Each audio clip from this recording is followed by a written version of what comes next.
یوں تو دنیا میں بہت سارے بادشاہ گزرے ہیں، لیکن حضرت سکندر ذوالقرنین سب سے الگ تھے۔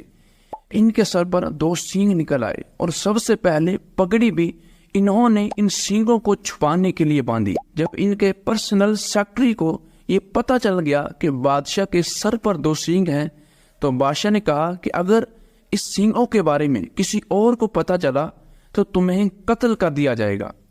اس شخص کا آخری وقت آیا، وہ بھاگتا ہوا جنگل کی طرف گیا، اونٹ کے بل گر پڑا اور آواز آئی، سن لو، بادشاہ کے سر پر 2 سینگ ہیں۔ اللہ تعالیٰ نے اس جگہ پر ایک کان پیدا فرما دیا۔ وہاں سے ایک چرواہے کا گزر ہوا، اس نے اس کو کاٹ کر اس بانسری بنائی۔